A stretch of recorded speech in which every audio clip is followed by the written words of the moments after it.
Human history is full of powerful people. Some of them took their power to a level that feels almost unbelievable today. They didn't just rule kingdoms or empires, they said they were gods.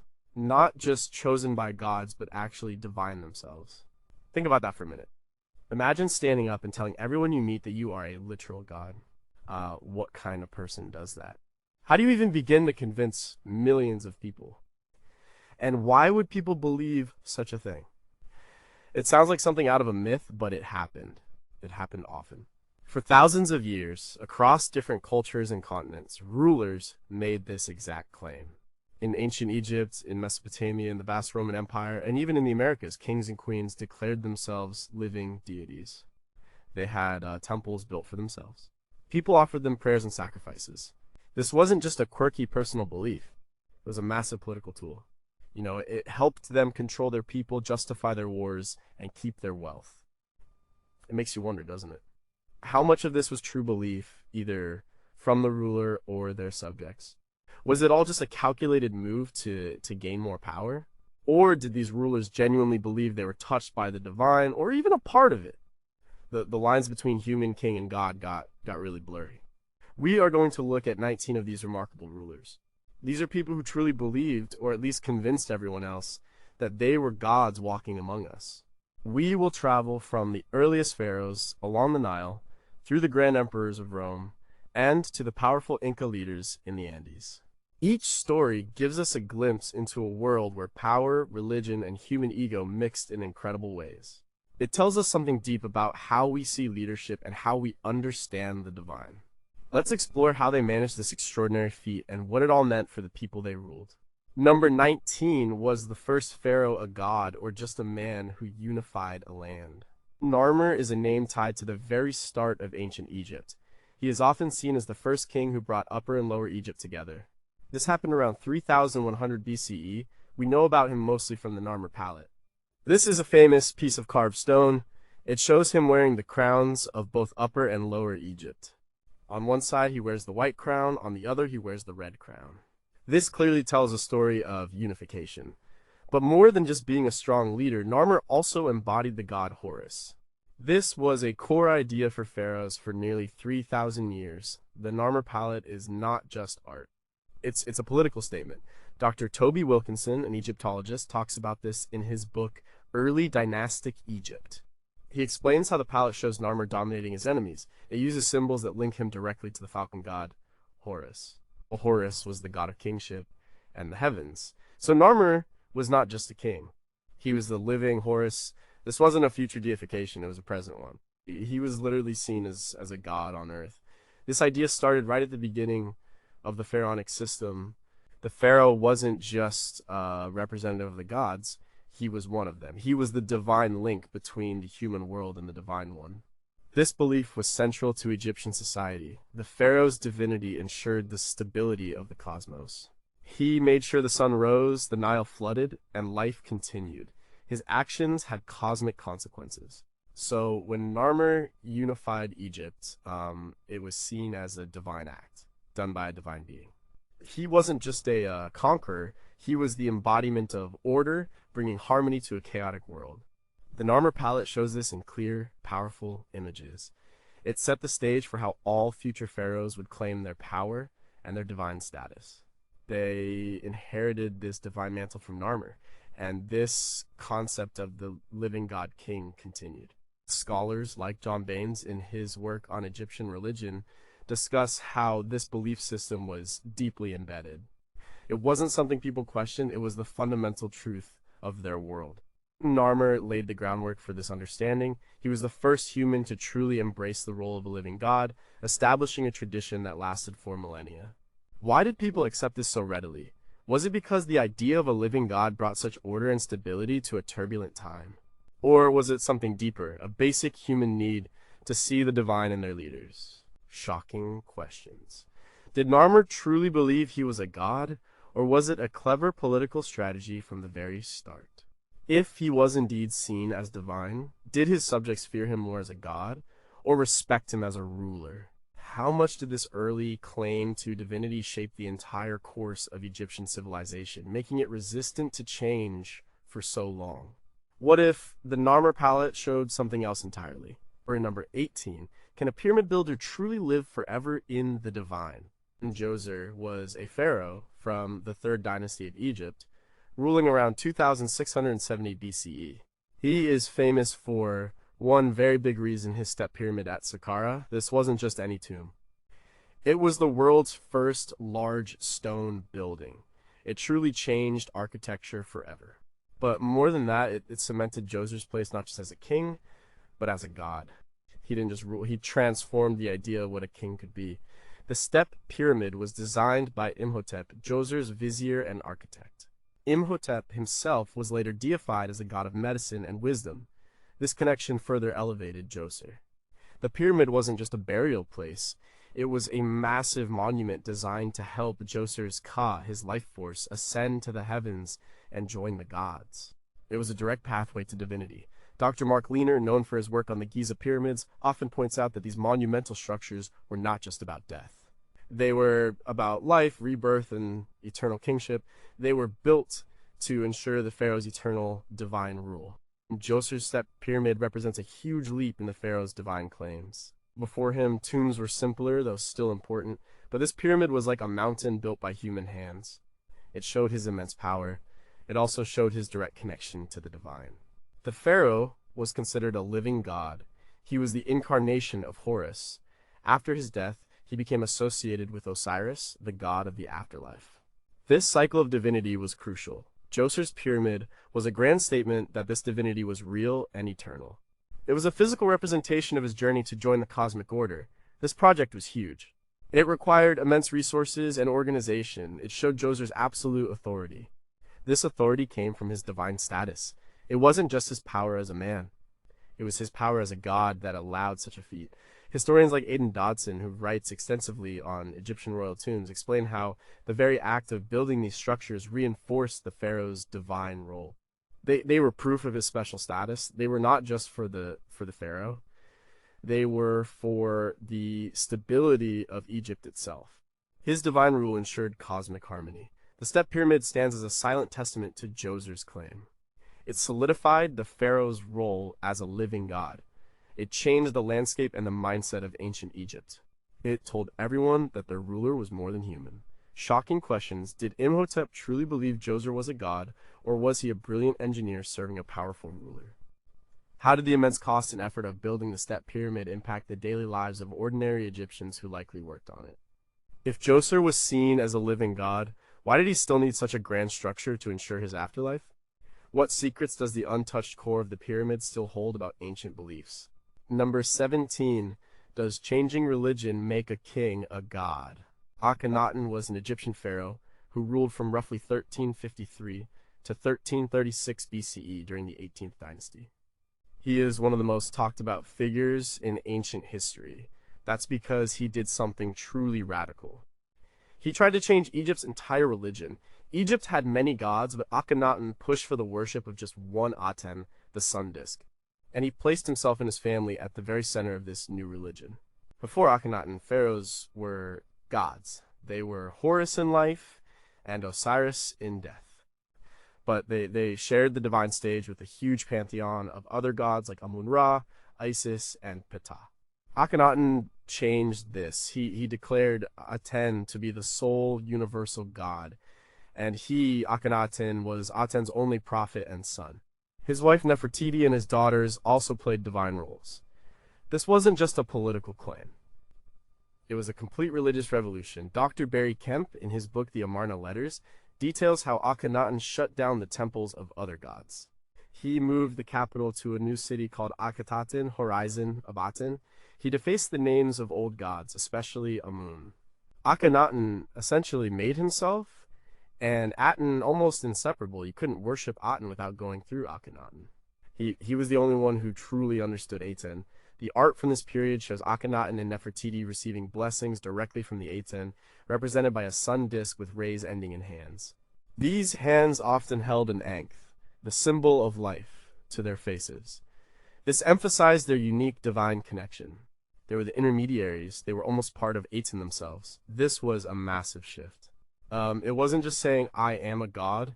It was saying, I am the only link to the only true God. This made Akhenaten even more powerful. It removed the traditional priesthood's power because they no longer had the authority over the multiple gods. The book Akhenaten, Egypt's False Prophet by Nicholas Reeves explores how this religious revolution was deeply intertwined with Akhenaten's personal power. He wasn't just a god in the traditional sense, he was the unique manifestation of the unique deity. This bold move eventually failed. After his death, Egypt quickly went back to its old gods. Akhenaten's name was removed from king lists. His monuments were destroyed. But for a brief period, he reigned as a pharaoh who not only claimed divinity but redefined it entirely, placing himself at the very pinnacle of a new cosmic order. Shocking questions. Did Akhenaten truly believe in one god, or was it a clever way to seize absolute religious and political power from the powerful priests of Amun? If his people were forced to worship Aten through him, how much genuine faith existed in his new religion? What if Akhenaten's artistic style, so different from traditional Egyptian art, was also a part of his divine claim, showing a new, more direct relationship with the divine? Did he understand the long-term impact of trying to erase centuries of deeply held beliefs?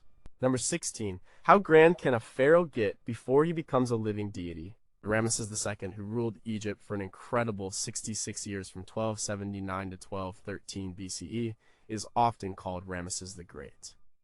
He was a pharaoh who loved grandiosity. He built more temples and monuments than almost any other Egyptian ruler. And in many of these, he made sure to place himself right alongside the traditional gods or even above them. He wasn't just a king, he was a living manifestation of divinity. Ramesses II inherited a powerful kingdom, and he wanted to make it even greater. He fought in famous battles like the Battle of Kadesh against the Hittites, which he heavily publicized as a great victory. But his most striking claim to divinity came through his building projects. Take, for example, the temples at Abu Simbel.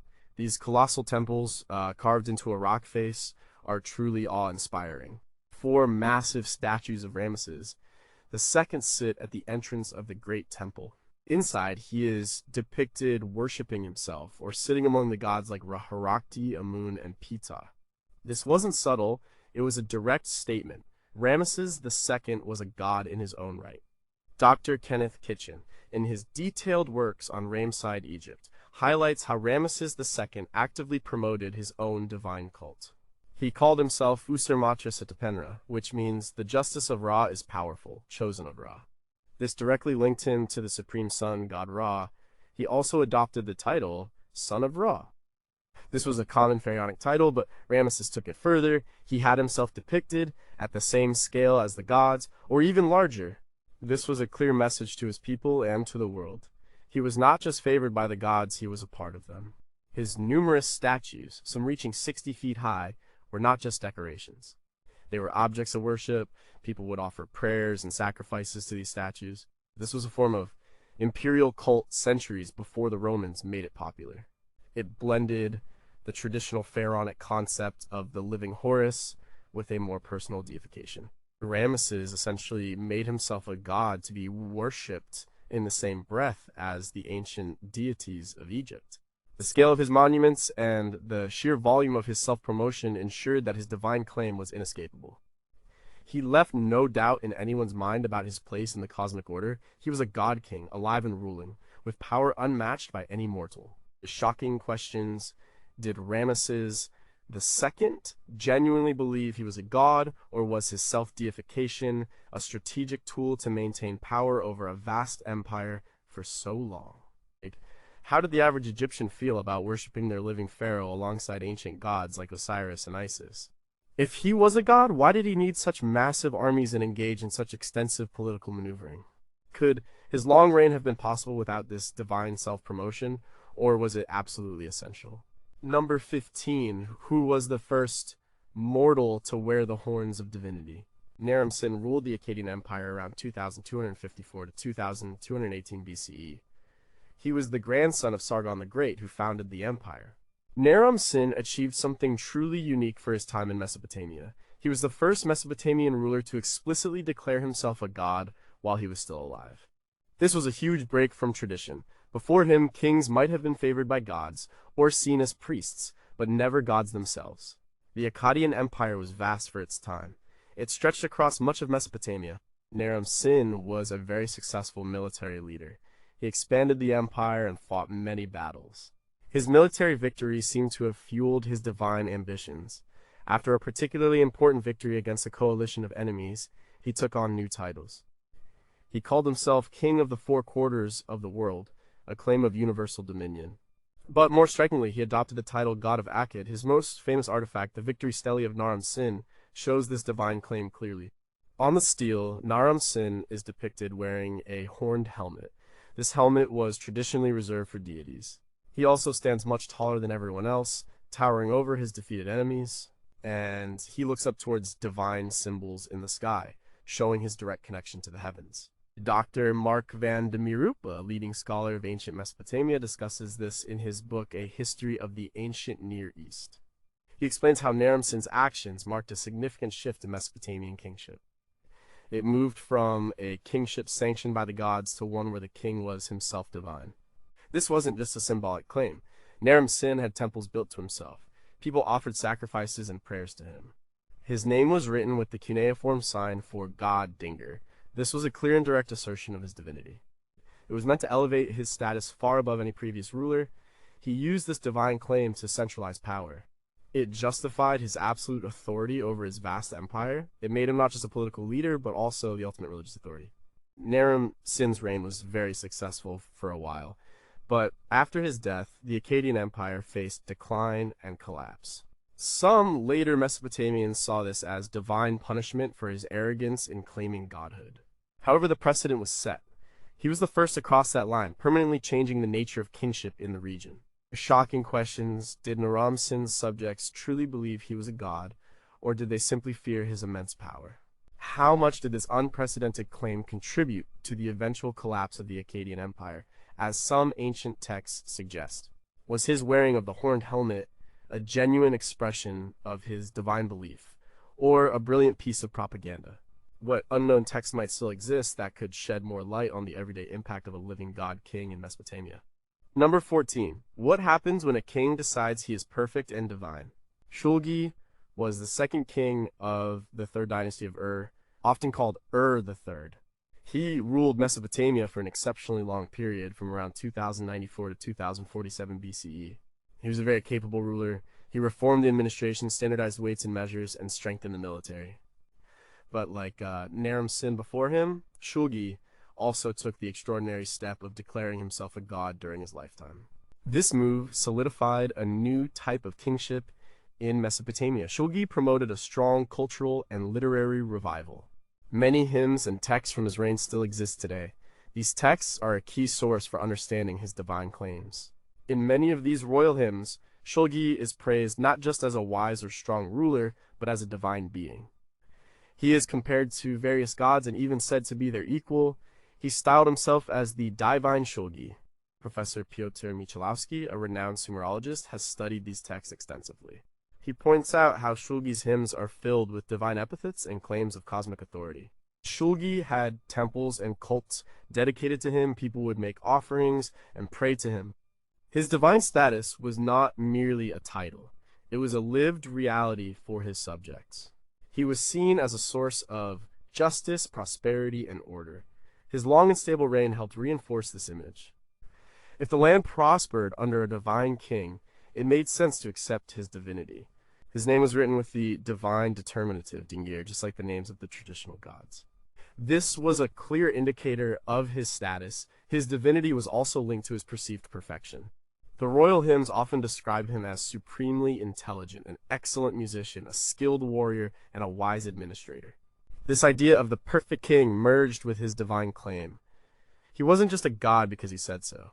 He was a god because his actions and qualities demonstrated his divine nature. This was a powerful narrative. It allowed him to exert immense authority over his people, who were now worshiping their ruler as a deity. The tradition of divine kingship during the Ur III period, with Shulgi as a prime example, represents a peak of Mesopotamian rulers claiming direct godhood. It showed how political power and religious authority could merge into one person. This claim helped to centralize power and create a stable, long-lasting empire for a time. Shocking questions: Did Shulgi truly embody the perfection described in his hymns, or was this an elaborate construction to justify his divine claim? How did the average person reconcile worshipping a human king alongside ancient, powerful gods like Enlil or Nana? What role did the scribes and priests play in promoting Shulgi's divinity? Were they believers or collaborators? How did this divine kingship change the relationship between the ruler and the ruled in everyday life? Number 13. Was he a god's son or just a very clever conqueror? Alexander the Great, who lived from 356 to 323 BCE, was one of history's most successful military commanders.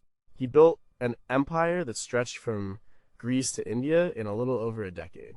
But he wasn't content just being a king. He actively promoted the idea that he was divine, specifically the son of Zeus Ammon. This claim helped him in many ways, from motivating his troops to legitimizing his rule over diverse peoples. Alexander's claims began early.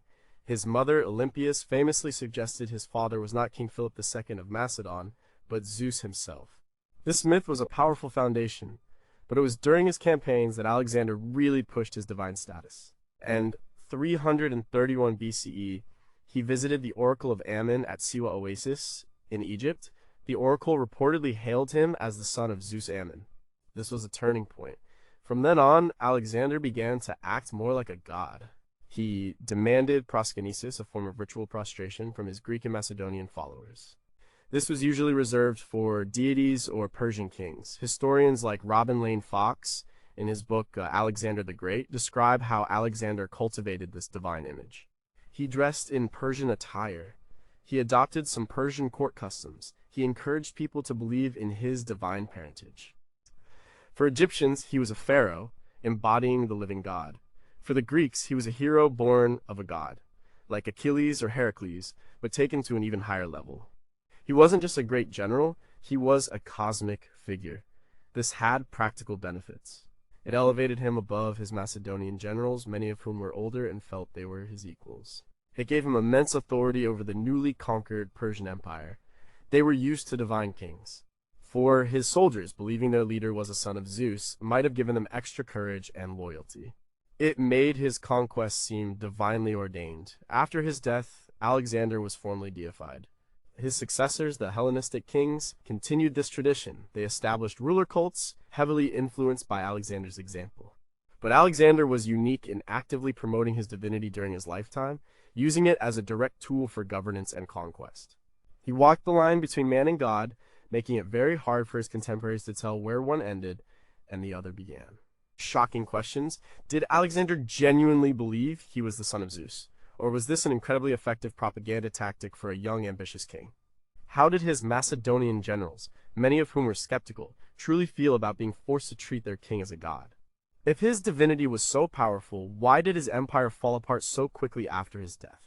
What would modern psychologists say about a person who claims to be a god after achieving such immense power? Number 12. When did Hellenistic kings start becoming gods in life? Ptolemy II Philadelphus ruled Egypt from 283 to 246 BCE. He was the second king of the Ptolemaic dynasty. This dynasty was founded by Ptolemy I, one of Alexander the Great's generals. While Alexander himself had been, deified after his death, Ptolemy II was crucial in establishing the idea of a living ruler being worshipped as, a god within the Hellenistic world. He took the existing threads of divine kingship and wove them into a full-blown state cult. Ptolemy II wasn't just content with being a king, he wanted his family to be seen as divine, both past and present. He was the first Ptolemaic ruler to officially deify his parents, Ptolemy I Soter and Berenice I, making them the savior gods. He then went a step further.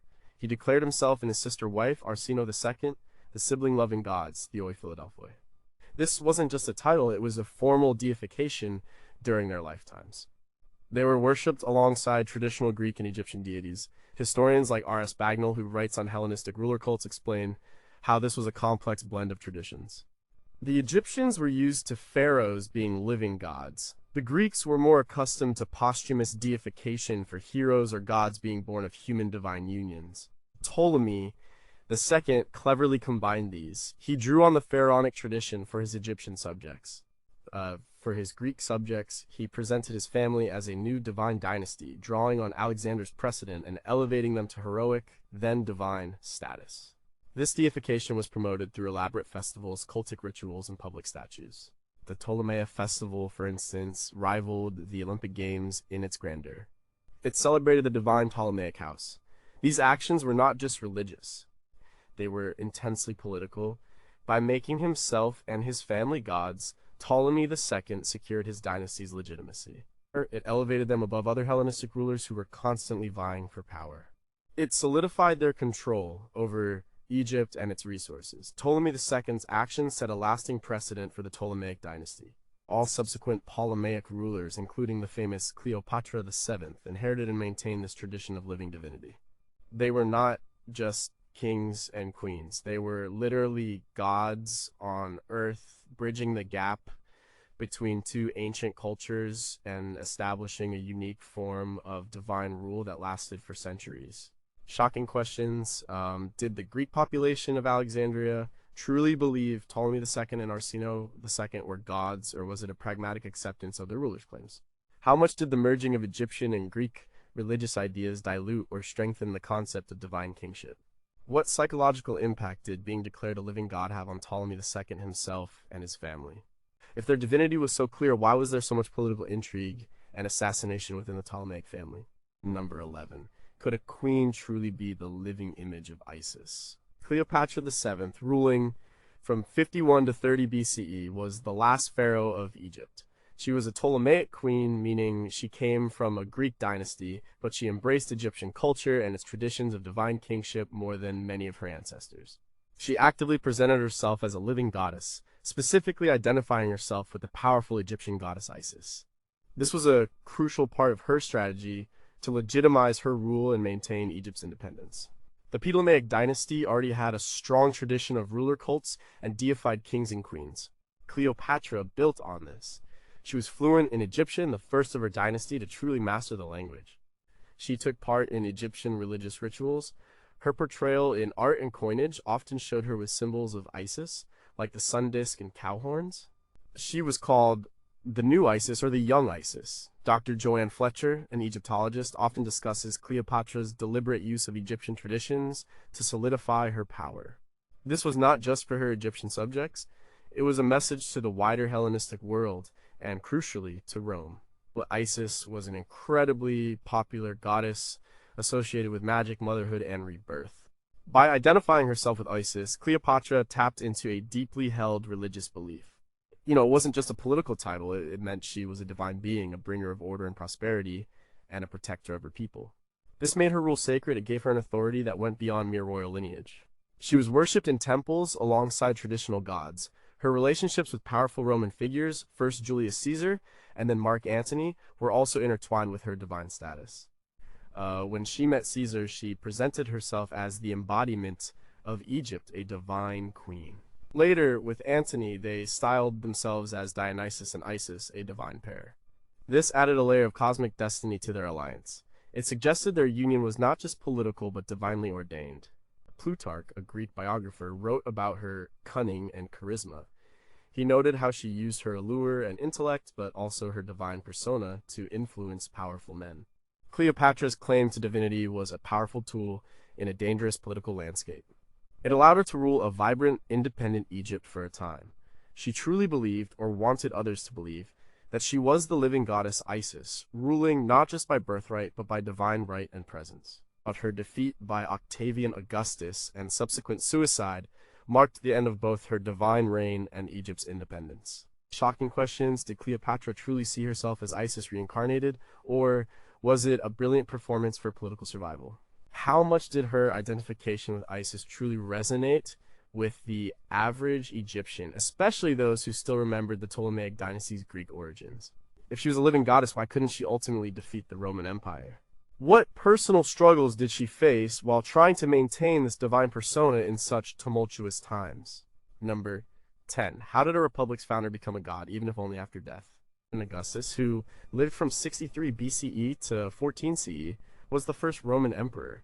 He transformed the Roman Republic into an empire. He ruled for over 40 years. While he never claimed to be a god during his lifetime in the way Eastern kings did, he laid the groundwork for the imperial cult. He allowed local cults to worship his genius, his divine spirit, and that of Rome. And crucially, he was the Divi Filius, the son of the deified Julius Caesar. This made him very close to divinity. Julius Caesar was assassinated in 44 BCE. Shortly after, he was officially deified by the Roman Senate in 42 BCE, becoming Divus Iulius. This meant Caesar was now a god. Augustus, his adopted son, leveraged this immensely. By calling himself Divi Filius, he wasn't just the son of a great man, he was the son of a god. This gave him immense religious and political legitimacy. It put him in a unique position, almost divine by association. Well, historians like Ronald Syme in the Roman Revolution detail how Augustus masterfully used propaganda to cement his position with the deified Caesar as a cornerstone. Augustus carefully crafted his public image. He presented himself as the restorer of the Republic, a pious leader who brought peace Pax Romana after decades of civil war. He rebuilt temples, reformed religious practices, and emphasized traditional Roman values. All this linked him to the divine favor that allowed Rome to prosper. He didn't demand direct worship of himself in Rome. That would have seemed too monarchical, too Eastern, and possibly dangerous to Roman sensibilities. However, in the provinces, particularly in the east, temples were built to Rum and Augustus. This allowed provincials to express their loyalty and worship the emperor without directly violating Roman traditions in the capital. After his death in 14 CE, Augustus himself was officially deified by the Senate. He became Divus Augustus. This set a precedent. Most subsequent emperors, unless they were particularly unpopular or tyrannical, would also be deified after their deaths. This imperial cult became a powerful tool for unifying the vast Roman Empire. It provided a common point of loyalty and worship across diverse cultures. Augustus's careful approach established a powerful imperial cult. It started with his divine parentage and moved to his own posthumous deification. This transformed the Roman political landscape. It ingrained the idea of the emperor as someone specially chosen, protected, and ultimately part of the divine order. Shocking questions. Did Augustus truly believe he was divinely favored, or was his piety simply a brilliant political act to consolidate power? How much did the Roman people genuinely worship Augustus's genius, or was it more of a civic duty? If Romans were so opposed to living emperors being gods, why did the practice of deification after death become so entrenched? What unwritten memoirs or letters from Augustus might reveal his true feelings about his own divine claims. Number 9. What happens when an emperor demands to be a god? Caligula, who ruled Rome from 37 to 41 CE, is infamous for his short, tyrannical, and often bizarre reign. Unlike Augustus, who cautiously approached divinity, Caligula explicitly demanded to be worshipped as a living god. This was a radical and shocking move for many Romans, and it contributed to his reputation as a mad tyrant. Caligula started his reign popular. He was the son of the revered Germanicus, but he soon began to display signs of megalomania. He suffered from a serious illness early in his reign. After he recovered, his behavior changed dramatically. He began to identify himself with various gods, particularly Jupiter, Apollo, and Hercules. He would dress in divine garb, often wearing the attributes of these gods. He even supposedly had a golden statue of himself placed in a temple and ordered people to worship it. Suetonius, a Roman historian, records many of Caligula's outrageous claims and actions, painting a picture of an emperor totally lost to his own grandiosity. He built a temple to himself in Rome and established a priesthood for his own cult. He demanded that senators and high-ranking officials prostrate themselves before him, a practice considered an insult to Roman tradition.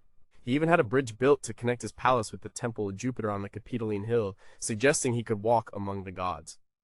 These actions were a direct challenge to the Roman understanding of divinity, which reserved full godhood for figures of myth or for emperors after their deaths. Caligula's claims were not subtle. They were direct, forceful, and demanded immediate compliance. He was not just Divi Filius, son of a deified man or divus after death. He was a god here and now. This alienated many in the Roman elite. It offended their traditional sensibility. It made him seem a dangerous tyrant who disregarded customs and law. He didn't care about the Senate's approval for deification. He simply decreed it. This aggressive assertion of living godhood was unprecedented in Rome. It highlighted the tension between traditional Roman Republican values and the growing power of the emperor. His reign ended violently. He was assassinated by members of his own Praetorian Guard and disgruntled senators. His short, intense experiment with direct divine rule served as a stark warning to future emperors. It showed the dangers of pushing the boundaries of Roman religious and political norms too far. Shocking questions. Did Caligula genuinely believe he was a god, or was his behavior a form of extreme psychological breakdown? How much did his erratic behavior stem from his illness? And how much was pure political ambition? If he was so powerful as a god emperor, why could his own guards assassinate him so easily? What unknown writings from his court might reveal a different perspective on his infamous reign? Number 8, can an artist and emperor really be Apollo reborn? Nero, who ruled Rome from 54 to 68 CE, is another emperor known for his eccentricities and cruelty. He was obsessed with the arts, music, poetry, and theater, and saw himself as a divinely gifted artist. Like Caligula, he pushed the boundaries of imperial divinity, specifically identifying himself with the god Apollo and even the sun god Sol. And Nero's self-deification was tied to his artistic ambitions. He believed he was a divine performer, blessed by the gods. He frequently appeared in public as a lyre player, singer, and charioteer, performing in front of vast audiences. This was scandalous for a Roman emperor, but Nero saw it as proof of his unique, divine nature. He commissioned grand projects like the Domus Aurea, his golden house, a vast palace complex that included a colossal statue of himself, originally depicting him as Sol, the sun god. This statue was later adapted to represent the Colossus of Rhodes. Suetonius and Tacitus, Roman historians, describe Nero's increasing grandiosity. He styled himself as Apollo, the god of music, poetry, and light. He would often appear in Apollonian garb. Coins from his reign sometimes depict him with a radiant crown, a symbol of divinity and the sun. He didn't explicitly demand Lord and God like later emperors, but his actions and public image clearly implied a living divine status. He wasn't just Rome's ruler, he was a god-like figure, a source of light and inspiration, bringing a new golden age through his divine artistic talents. This identification with Apollo and Sol also had political implications. Apollo was associated with order and prophecy. By embodying Apollo, Nero could present himself as a bringer of cosmic harmony. His performances were not just entertainment. They were acts of a living god meant to awe and inspire. His golden house, glittering with riches, was a testament to his divine abundance. Nero's reign ended in chaos. He was declared a public enemy by the Senate. He committed suicide. His divine claims, combined with his tyranny and public scandals, ultimately turned much of Rome against him. Yet, his attempt to merge his artistic identity with divine status shows a unique chapter in the story of emperors claiming godhood. He believed his artistic genius was proof of his divine essence. Shocking questions: did Nero's artistic pursuits genuinely stem from a belief in his divine connection to Apollo, or was it a form of delusion born from absolute power? How much of his self-proclaimed divinity was influenced by the flatterers and courtiers around him, based on the eventual widespread opposition and his own downfall? What unseen works of art or forgotten songs did Nero create that might reveal a more complex side to his divine ambition? Number 7. Is it possible for a ruler to force people to call him Lord and God? Domitian ruled Rome from 81 to 96 CE. He was one of the Flavian emperors. He was a strict and effective administrator. But he also became infamous for his autocratic style and his explicit demand for divine honors. He made it mandatory to be addressed with the title Dominus et Deus, Lord and God. This was a clear and forceful assertion of his living divinity, going beyond the more cautious approaches of previous emperors. Unlike Augustus, who allowed posthumous deification and provincial cults, Domitian insisted on direct worship in Rome itself. He was not just Divi Filius or a future god, he was a god in the present. This was a direct challenge to traditional Roman Republican values and sensibilities. The Romans typically reserved the term Dominus, Lord, for masters over slaves. Applying it to the emperor was seen as degrading to free citizens. Adding it Deus and God made it even more provocative.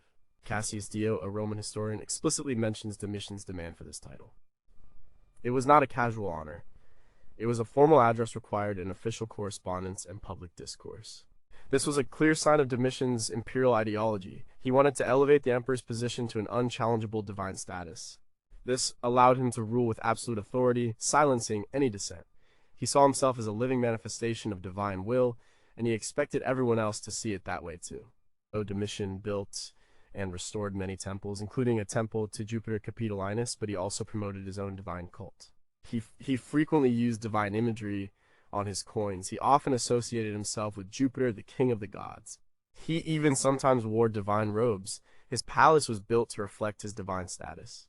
It was designed to separate him from ordinary mortals, making him seem more like a god. His insistence on Dominus et Deus was deeply unpopular with the Roman Senate and many in the traditional elite. They saw it as an affront to Roman liberty and a sign of his tyranny. This claim, along with his paranoia and purges, contributed to his assassination. After his death, the Senate famously condemned his memory damnatio memoriae. They removed his name from inscriptions and destroyed his statues. However, his forceful claim to living divinity marked a significant moment in the evolution of the Roman imperial cult, pushing the boundaries of what an emperor could demand. The shocking questions: did Domitian genuinely believe he was a god, or was Dominus et Deus a desperate attempt to consolidate power in a system he felt was unstable? How much did the average Roman citizen truly use this title, or was it primarily a formality for the elite? If he truly was Lord and God, why was he so paranoid, and why did his own court conspire against him? What other forms of resistance or acceptance did this extreme divine claim provoke among the Roman populace? Number 6. When does an emperor's obsession with Hercules turn into divinity? Commodus ruled Rome from 180 to 192 CE. He was the son of the respected philosopher-emperor Marcus Aurelius. But Commodus took a very different path from his father. He was obsessed with gladiatorial combat, and most notably with the mythological hero Hercules. This obsession grew into a full-blown claim of divine identification, where Commodus saw himself as the living incarnation of Hercules.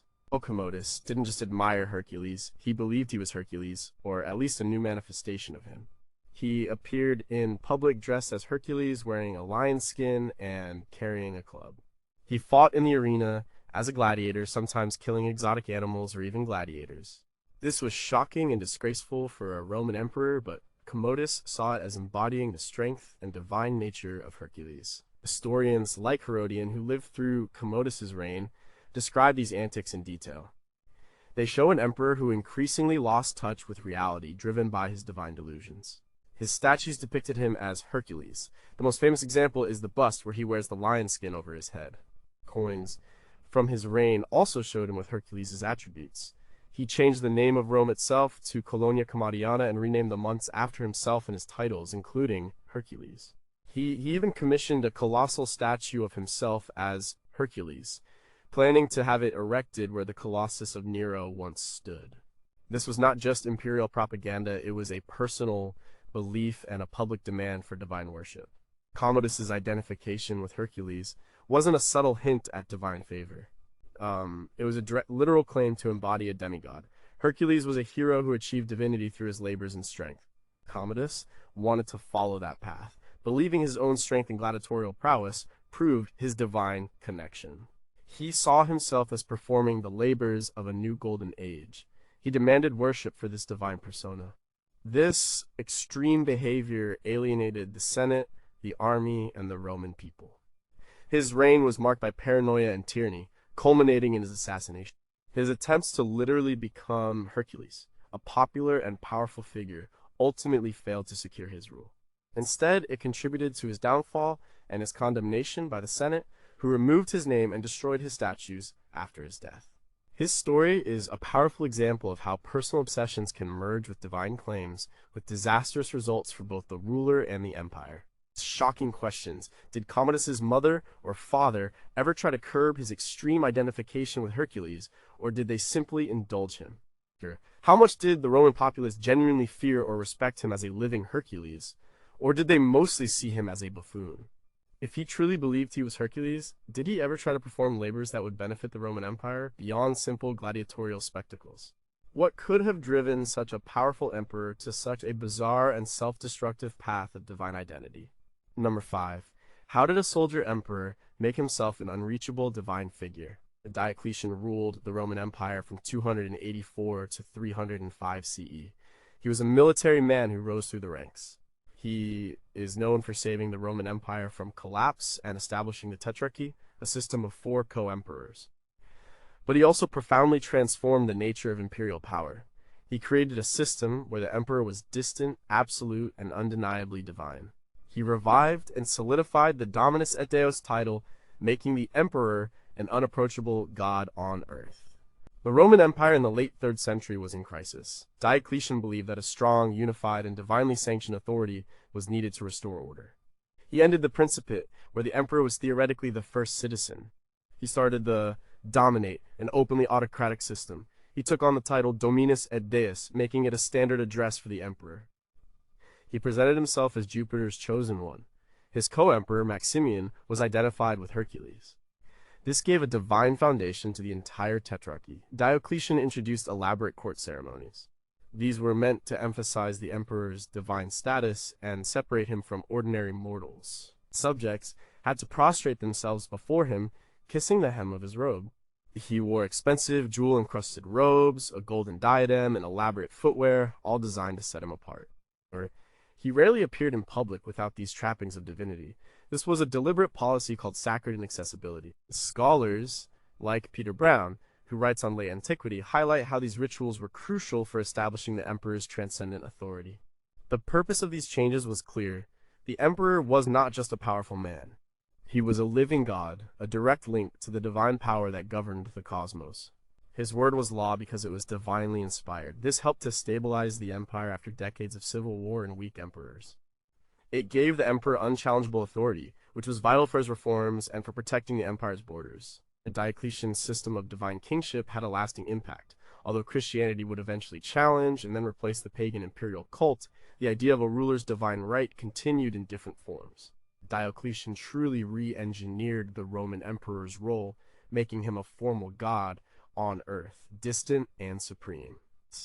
He even shocked everyone by voluntarily abdicating in 305 CE, something no other Roman emperor had done, further solidifying his almost mythical status. Shocking questions.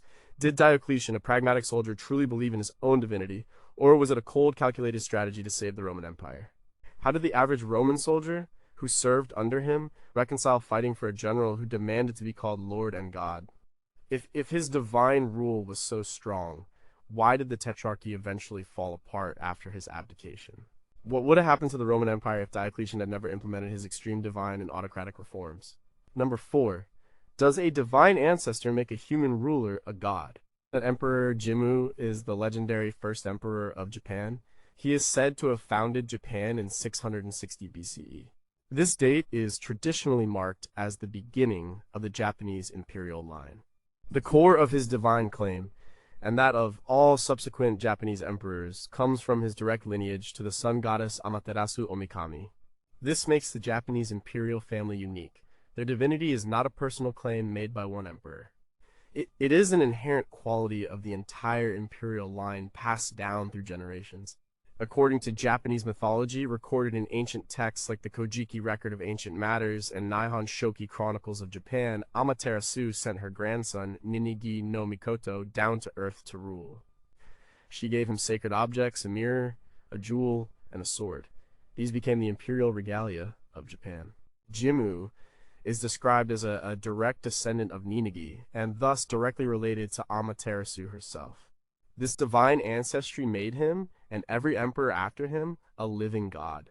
They were the highest priests of the Shinto religion. Their role was to mediate between humans and the gods. Professor Kenneth Henshaw, in his History of Japan, discusses how this foundational myth provided an unshakable legitimacy for the imperial family. The emperor was not just a political ruler, he was a sacred figure, the head of the indigenous Shinto religion. His divinity meant that he was responsible for the spiritual well-being of the nation. Rituals performed by the emperor were crucial for the prosperity of Japan. This belief system endured for centuries. The emperor's divinity was not usually expressed in direct, forceful demands for personal worship as seen with some Roman emperors. Instead, it was an accepted fact of nature. He was a living god by birthright. This gave the imperial house immense spiritual authority, even when actual political power shifted to shoguns or other powerful families. The emperor's sacred status remained, always providing a central, unifying, and divine core for the nation. This traditional belief in the emperor's divinity lasted until the end of World War II. Emperor Hirohito publicly renounced his divine status in 1946 under pressure from the Allied occupation. This was a monumental shift after over 2 millennia of divine rule. However, the deep cultural roots of this belief still resonate in Japan. The Japanese imperial line is considered the longest continuous hereditary monarchy in the world, largely due to its sacred divine foundation. Shocking questions. Did the ancient Japanese people truly believe their emperor was a literal descendant of the sun goddess, or was it a powerful story to unify a new nation? How much did this inherited divinity restrict or empower individual emperors throughout Japan's history? If the emperor was a living god, why did political power so often rest with military dictators, shoguns? What unseen effects does the long history of imperial divinity still have on Japanese culture today, even after its official renunciation? Number 3. Can a king's death truly connect him with the cosmos? Pakal, the Great ruled the Maya city-state of Palenque from 615 to 683 CE. He was one of the most powerful and important rulers in Maya history. His reign saw Palenque rise to great prominence. But more than that, Pakal embodied the Maya concept of divine kingship. He was not just a ruler, he was a living link between the human world and the divine cosmos. His life, and especially his death, were seen as acts of cosmic significance. Maya kings were believed to be direct descendants of the gods. They performed elaborate rituals to maintain the balance of the universe. They were seen as mediators, ensuring the flow of rain, the success of crops, and the continuation of time itself. Pakal's tomb in the Temple of the Inscriptions is one of the most famous and important archaeological discoveries. It reveals the depth of his divine claims. The sarcophagus lid, in particular, is a masterpiece of Maya art and theology. The lid depicts Pakal at the moment of his death and rebirth. He is shown descending into the underworld, often interpreted as falling into the jaws of a monstrous creature. But he is also depicted ascending, reborn as the maize god, a central deity associated with life, death, and resurrection. This imagery shows his transformation from a mortal king to a fully divine being, merging with the cosmos. Dr. Linda Shell and David Friedel, in their seminal work, A Forest of Kings, have extensively analyzed Maya divine kingship and Pakal's role. They explain how the king's body was the axis mundi, the world tree connecting the 3 levels of the cosmos. Pakal's death was not just the end of a reign, it was a cosmic event. His tomb itself was designed as a sacred mountain. It connected the earthly realm with the celestial and underworlds. The inscriptions in his temple document his elaborate lineage, tracing his ancestry back to mythological founders and gods. This emphasized his inherent divinity and his right to rule.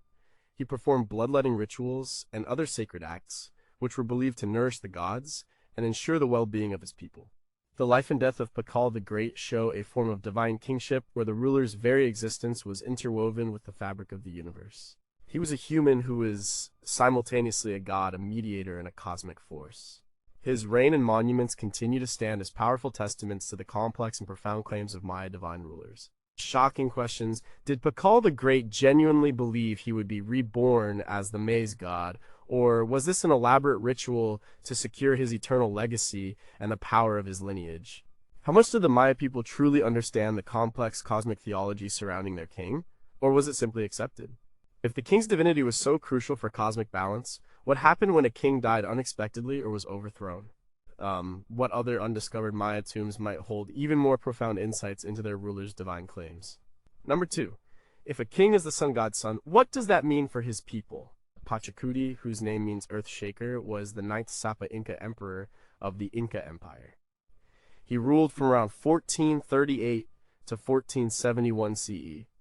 He transformed the Inca kingdom from a small city-state into a vast, powerful empire that stretched across the Andes. More than just a conqueror, Pachacuti also solidified the Inca belief that their Sapa Inca was the son of Inti, the sun god. This made the emperor a living god, a central figure in both the political and religious life of the empire. The Inca believed that Inti, the sun god, was their divine ancestor and patron deity. The Sapa Inca was not just favored by Inti, he was Inti's direct child, a living manifestation of the sun on earth. This divine lineage gave the Sapa Inca absolute power and authority. His word was sacred law. He was the head of both the state and the state religion.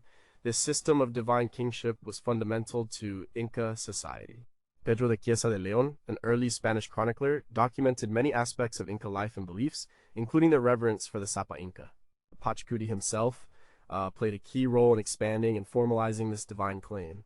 After successfully defending Cusco from invaders and then embarking on vast conquests, he initiated massive building projects. He rebuilt Cusco into the shape of a puma, making it a cosmic center. He ordered the construction of magnificent temples, most notably the Coricancha, the Sun Temple, which was dedicated to Inti.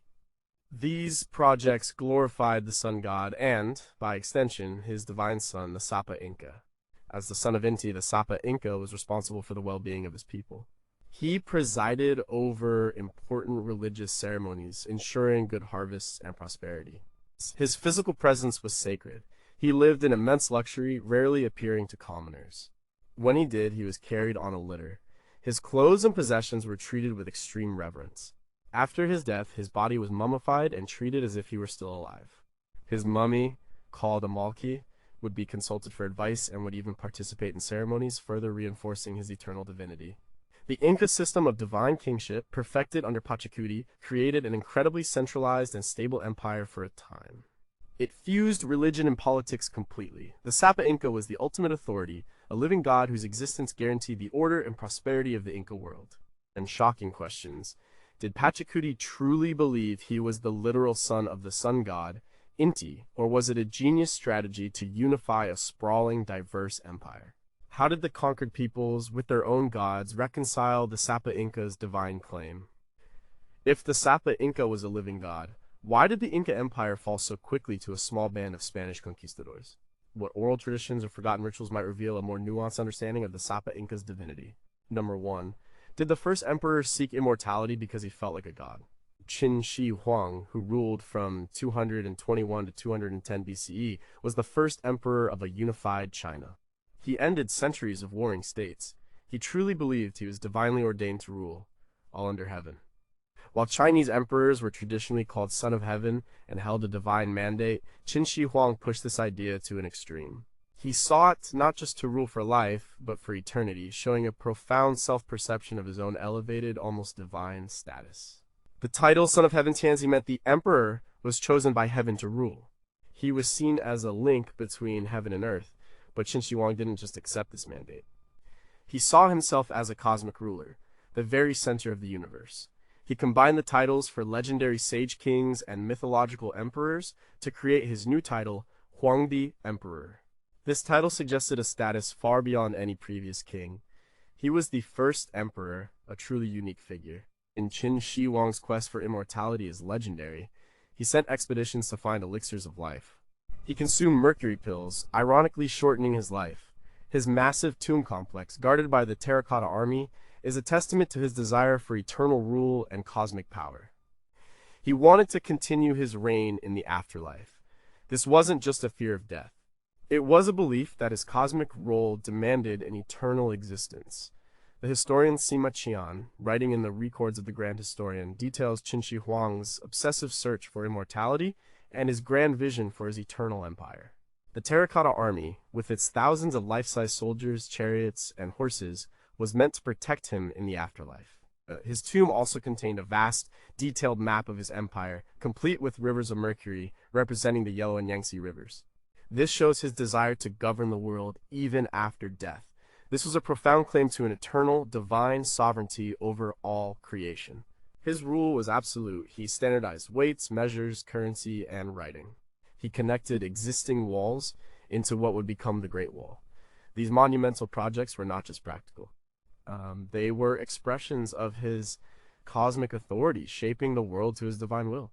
He created an empire that was meant to last for 10,000 generations. While his dynasty didn't last long, his vision of a unified, divinely centered empire profoundly shaped subsequent Chinese history. He was the first to truly embody the idea of a godlike emperor, not just by mandate, but by his own relentless will to shape the cosmos. Shocking questions. Did Qin Shi Huang genuinely believe he could achieve physical immortality, or was his quest a symbolic act of ultimate power? How much did the common people of China truly view him as a god, or did they fear his immense power and harsh rule? Right? If he was so divinely powerful, why did his empire collapse so quickly after his death? What other secrets does his unopened tomb still hold about his divine ambitions and the beliefs of ancient China? So, we've looked at 19 rulers, each from different times and places, but they all shared one incredible thing. They seriously claimed they were gods, from the pharaohs walking the earth as Horus to Roman emperors demanding to be called Lord and God, and Inca kings born from the sun. The stories are wild. What does it all mean? It tells us a few things about power, for sure. Claiming divinity was the ultimate way to legitimize rule. It stopped arguments, it made your authority absolute. Who argues with a god? It also helped unify diverse people under one banner, one belief. But it's not just about power. It also speaks to something deep in human nature. Maybe it's our need for order. Maybe it's our desire for a leader who is more than human, someone who can control the chaos of the world. Or maybe it's the sheer ego and delusion that absolute power can bring. Some of these rulers probably genuinely believed it. They were raised in cultures where kings were gods or where divine lineage was a given. For others, it might have been a calculated political move, a brilliant piece of propaganda. The line between belief and strategy was often blurry, even for them. These stories remind us that the human imagination knows no bounds, especially when it comes to power and religion. They show us how different societies have tried to answer the big questions about leadership and where ultimate authority comes from. And they make us wonder, even today, do we still look for something divine in our leaders, even if we don't call it that? Do we still want someone who seems bigger than life, someone who can solve all our problems, someone almost?